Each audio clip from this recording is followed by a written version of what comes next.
8 नवंबर 2024 की रात चेन्नई के एग्मोर स्टेशन से हम रेल मार्ग से रवाना हुए थे और 9 नवंबर की सुबह अब हम पहुंचने वाले हैं मदुरै। यहां पहुंचकर हमने सबसे पहले मां मीनाक्षी के दर्शन किए। मंदिर में मोबाइल इत्यादि ले जाने पर रोक है, इसलिए हमने दर्शन के बाद बाहर से ही कुछ छायाचित्र लिए और उसके बाद हम पहुंच गए मदुरै पैलेस।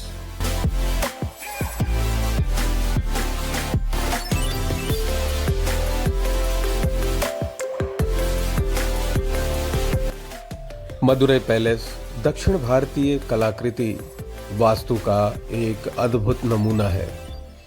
इस पैलेस में जिधर भी नजर जाती है आकर्षक नक्काशियां मन मोह लेती हैं। 100 से अधिक खंभों पर टिका यह पैलेस अपने आप में कई ऐतिहासिक घटनाक्रम का गवाह है।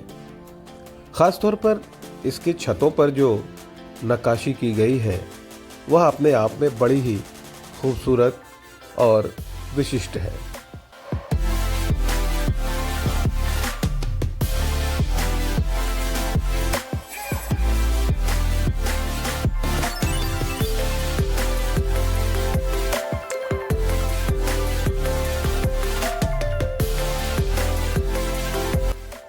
कहते हैं कि 2000 से भी अधिक कारीगरों ने इस महल को तैयार करने के लिए 3 वर्ष से भी अधिक का समय लिया था।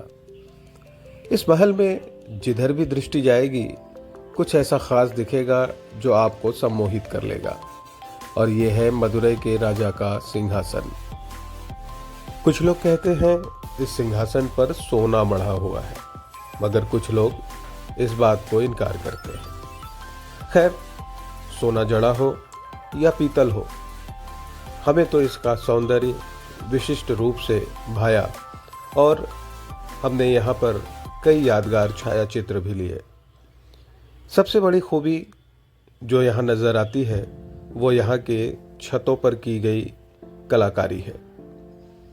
कमल के पुष्प इतनी खूबसूरती से उकेरे गए हैं कि देखने वाले बस देखते ही रह जाते हैं।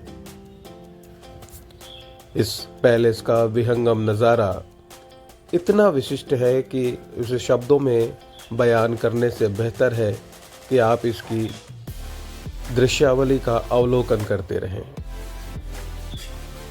महल के दरवाजों से लेकर महल के बारजे, खंभे, सब कुछ अद्वितीय नक्काशी से भरपूर है। इस नक्काशी को यहाँ संरक्षित रखा गया है और इस पर सबसे बड़ी बात यह है कि कभी भी केमिकल पेंट का इस्तेमाल नहीं किया जाता। इसी परिसर में 2000 से लेके 3000 वर्ष पुराने पात्र रखे हुए हैं। इन पात्रों को कोई स्पर्श ना कर सके, इसलिए इन्हें शीशे के कैबिनेट में रखा गया है। ये पात्र उस दौर की कहानी कहते हैं जिस दौर में मदुरै में राजा का राज हुआ करता था।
मदुरै पैलेस का नज़ारा विभिन्न कोणों से लेने के बाद भी मेरा मन भरा नहीं।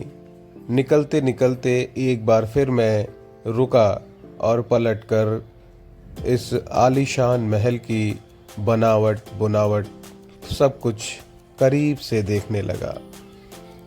इसके बाद हमने प्रस्थान किया गांधी मेमोरियल म्यूजियम की ओर। म्यूजियम के मुख्य भवन में संरक्षण का कार्य चल रहा है, इसलिए वर्तमान में यहां अंदर प्रवेश की इजाजत किसी को नहीं है। फिर भी हमने बाहर से जी भर के इसे निहारा और इसका विहंगम अवलोकन करने के बाद हम बढ़े बापू की कुटिया की ओर।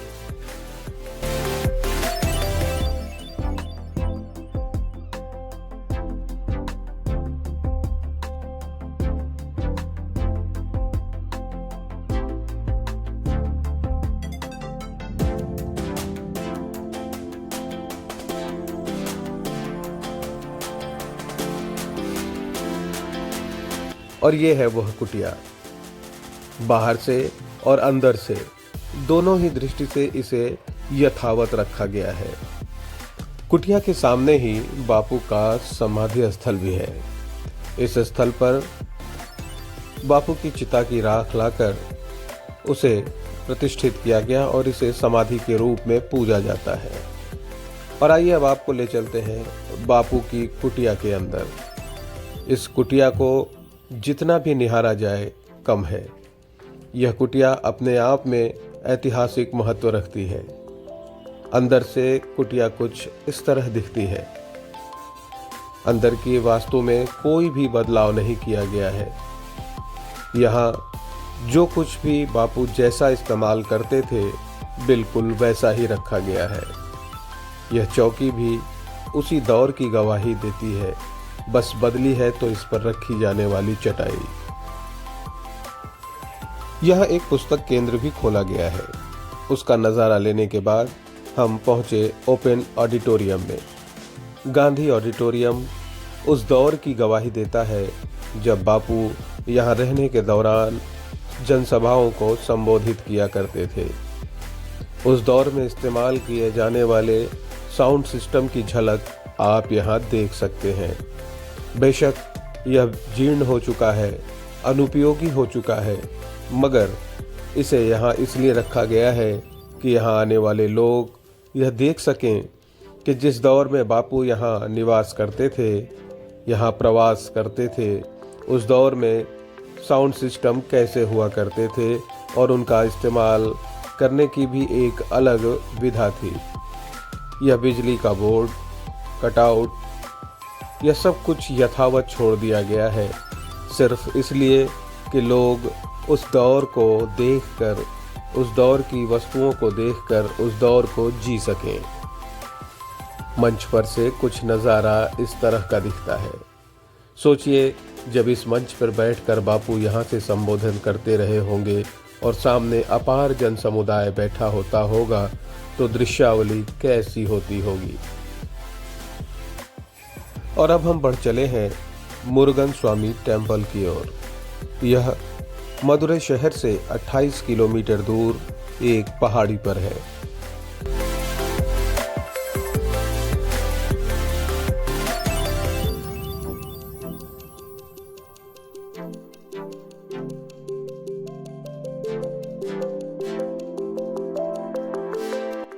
सुरम्य प्राकृतिक दृश्यों का अवलोकन करते हुए हम मुरुगन स्वामी टेम्पल की ओर बढ़ रहे हैं।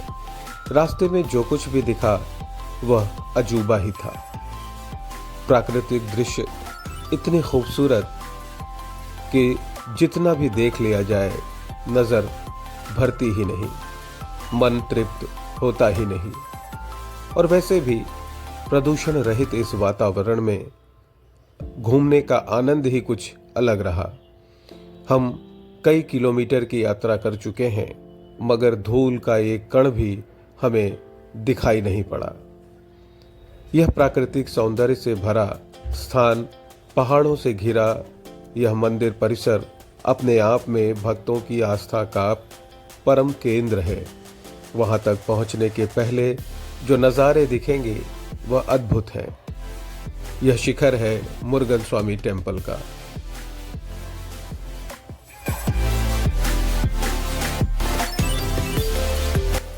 मंदिर परिसर में एक छोटी सी गौशाला भी है जहां गौओं की सेवा होती है। मुरुगन स्वामी टेम्पल के शिखर पर बनी कलाकृतियां बल्कि कलाकृतियां कहने से बेहतर होगा हम इन्हें देव मूर्तियां कहें।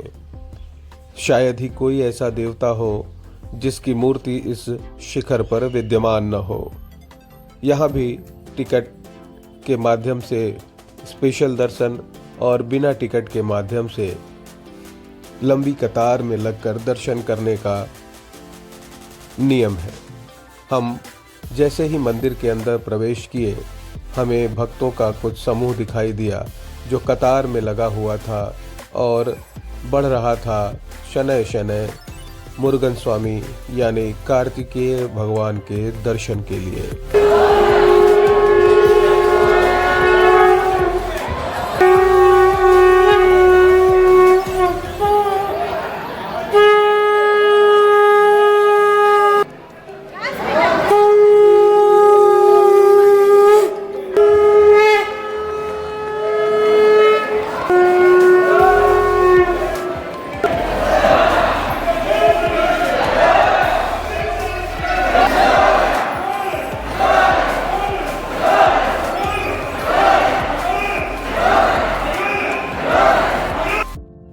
इसके बाद हम निकट ही स्थित एक अन्य मंदिर में भी गए, मगर दुर्भाग्य ऐसा था कि मंदिर के पट तब तक बंद हो चुके थे।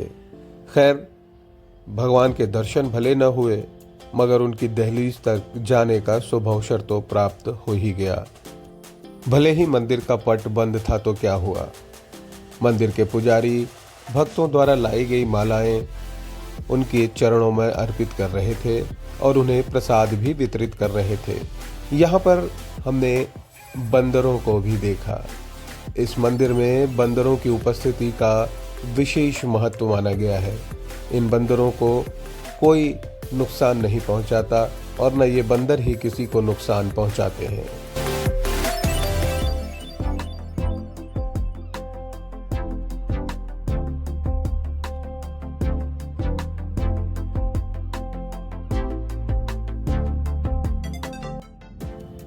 दिव्य और भव्य मंदिरों का विभिन्न कोणों से अवलोकन करते हुए हम बढ़ रहे हैं इसी परिसर में स्थित एक और दिव्य भव्य मंदिर के दर्शन के लिए।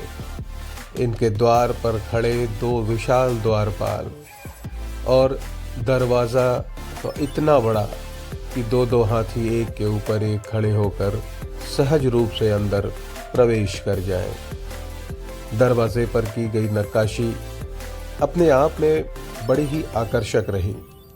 इस हर मंदिर की तरह इस मंदिर में भी एक विशेष मंडप है जो सबसे पहले जिसके दर्शन होते हैं। इस मंदिर के अंदर वीडियोग्राफी प्रतिबंधित होने के कारण हम बहुत तो नहीं, मगर जितना भी अपने कैमरे में कैद कर सके वह आप लोगों के लिए अपने इस वृत्त चित्र के माध्यम से लेकर आए हैं। मदुरई की यह यात्रा कई दृष्टि से यादगार रही। यहाँ दर्शन पूजन के बाद हम फिर लौट चलेंगे नेताजी मार्ग स्थित अपने होटल में, जहाँ रात्रि विश्राम के बाद हम अगली सुबह रामेश्वरम के लिए प्रस्थान करेंगे। रामेश्वरम की यात्रा को लेकर मन में बड़ी जिज्ञासाएं हैं, उत्सुकता है, उत्कंठा है। रामेश्वरम महादेव को देखने की, वहाँ सागर में स्नान करने की और भारत की अंतिम सड़क तक पहुँचने की। लेकिन उसके पहले हम मदुरई में देव मंदिरों को बहुत ही निकटता से निहार रहे हैं और यह दृश्य अपनी स्मृतियों में कैद कर रहे हैं, ताकि आने वाले वक्त में हम जब भी स्मरण करें मदुरई के ये दिव्य मंदिर हमारी आंखों के सामने आ जाएं।